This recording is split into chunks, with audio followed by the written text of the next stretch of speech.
कुछ लोग होते हैं कितना भी खा ले कभी वेट गेन नहीं कर पाते, और कुछ लोग होते हैं जो कितना कम ही क्यों ना खा ले वेट लॉस ही नहीं कर पाते। तो ऐसा क्यों है? क्या वेट के साथ जिन का कोई रिलेशन है? सही तरह से वेट गेन करने के लिए पूरे दिन में क्या खाना चाहिए और कब खाना चाहिए? क्या केक, बर्गर ये सब खा के वेट गेन कर लेना सही है? अगर गलत है तो क्यों गलत है? इन सारे सवालों के साइंटिफिक आंसर्स आज मैं इस वीडियो में आपके साथ शेयर करूंगा, और आखिर में आपके साथ एक फुल डे डाइट प्लान भी शेयर करूंगा जिससे कि आपको वेट गेन करने में सच में आसानी हो। सबसे पहले तो देखते हैं क्या वेट के साथ जिन का कोई रिलेशन है।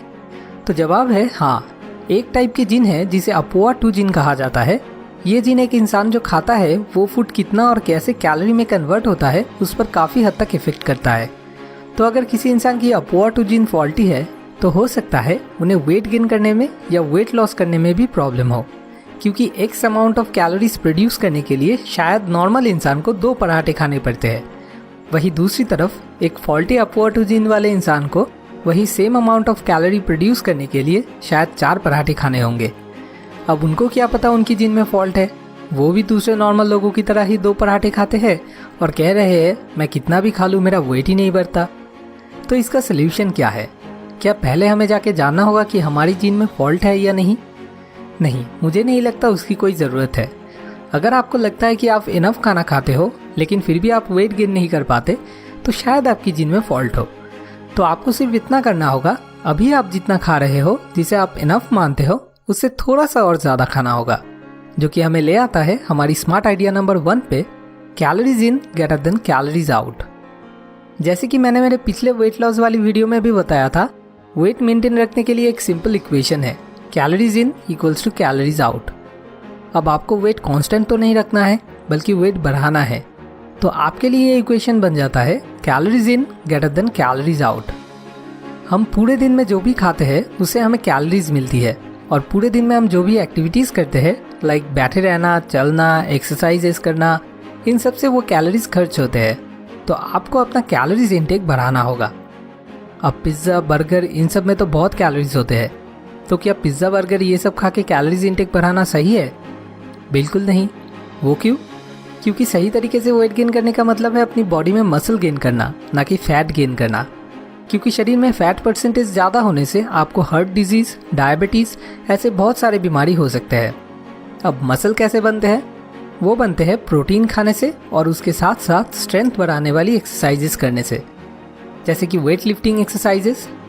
तो टारगेट क्या होना चाहिए? कुछ ऐसे फूड्स खाना जिनसे कि हमें प्रोटीन ज़्यादा मिले, जैसे कि एग्स, मीट, फिश, और उसके साथ साथ हर रोज़ थोड़ा बहुत स्ट्रेंथनिंग एक्सरसाइजेस करना।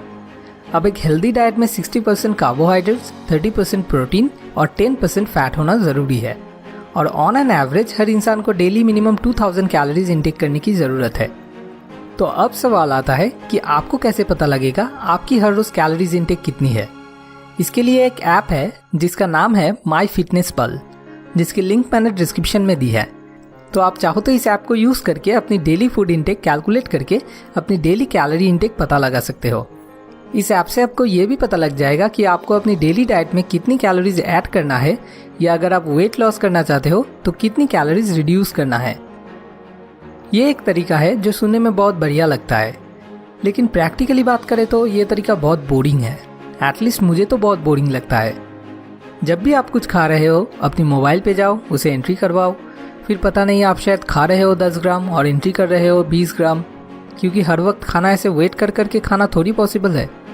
तो पता नहीं जो कैलोरीज कैलकुलेट करके आ भी रहे हैं वो सही है या नहीं। तो इसका आसान तरीका क्या है? ये हमें ले आता है हमारी स्मार्ट आइडिया 2 पे, जो कि है यूज़ लार्जर प्लेट्स। देखिए, इतना तो पक्का है कि आपको कैलोरीज इंटेक बढ़ाना है, तो उसके लिए ऑब्वियसली आप अभी जितना खाते हो उससे आपको ज़्यादा खाना होगा। अब सवाल आता है ज़्यादा मतलब कितना ज़्यादा? मान लो आपको ये सब कैलोरीज कैलकुलेट करके पता चला आप अभी 1 पराठे खाते हो लेकिन आपको खाना चाहिए 4 पराठे। मैं आपसे पूछता हूँ, क्या ये आपके लिए हर रोज़ कंटिन्यू करना पॉसिबल होगा? खाना भी एक टॉर्चर के जैसा लगेगा। हार्डली 2-3 दिन कंटिन्यू कर पाओगे, फिर पहले जो खाते थे वापस से वही रूटीन में आ जाओगे। तो सोल्यूशन क्या है? सोल्यूशन है फूड इंटेक धीरे धीरे से बढ़ाना होगा, और इतना धीरे से कि हमारी ब्रेन को भी पता ना चले। तो मैं क्या कहता हूँ, अभी आप अगर लंच में 1 पराठे खाते हो तो आज से अगले 1 हफ्ते तक देर पराठे खाओ। या अगर आप 1 कप राइस खाते हो तो अगले 1 हफ्ते के लिए 1 के बदले 1.5 कप राइस खाओ, फिर अगले हफ्ते से 2 कप। इसमें कोई प्रॉब्लम नहीं है। अब ये जो चावल या पराठा 1 से 1.5 बन गया है, ये ब्रेन को पता ना चले, इसके लिए क्या करना होगा, आप अभी जिस प्लेट में खाना खाते हो उससे थोड़े से बड़े प्लेट में खाना खाना शुरू कर दो। ये ऑलरेडी साइंटिफिकली प्रूवन है कि प्लेट की डायमीटर हमारी फूड सेटिस्फैक्शन को डायरेक्टली इन्फ्लुएंस करता है। मतलब छोटे प्लेट में खाना खाने से आपको कम खा के भी लगेगा आपका पेट भर गया है, और बड़े प्लेट में खाने से इसका बिल्कुल उल्टा। तो आपको तो ज़्यादा खाना है, इसलिए आपको लार्जर प्लेट यूज़ करना होगा। और खाने से पहले कभी भी पानी मत पीजिए, क्योंकि ऐसा करने से पानी से ही आपका पेट भर जाएगा और आप जितना ज़रूरत है उतना भी नहीं खा पाओगे। और खाने से पहले पानी पीने से आपकी डाइजेशन में भी प्रॉब्लम हो सकती है। अब आते हैं हमारी वेट गेनिंग डाइट प्लान पे। डाइटिंग की एक गोल्डन रूल है, never make big changes to your diet. आप खाने में एकदम से बहुत कुछ बड़े चेंजेस लाने जाओगे, आपकी बॉडी और माइंड कभी आपका साथ नहीं देगा। तो आप अभी जो खा रहे हो वही खाओ, लेकिन सिर्फ कुछ चीज़ें ध्यान में रख के खाओ, जिसमें से नंबर 1 है, हर रोज़ सुबह उठते ही आपको कम से कम 1 बनाना खाना है और 1 ग्लास दूध पीना है। नंबर 2, ब्रेकफास्ट में आप जो भी खाते हो वही खाओ, लेकिन उसके साथ ब्रेकफास्ट में हर रोज़ कम से कम 1 अंडे आपको खाना ही है।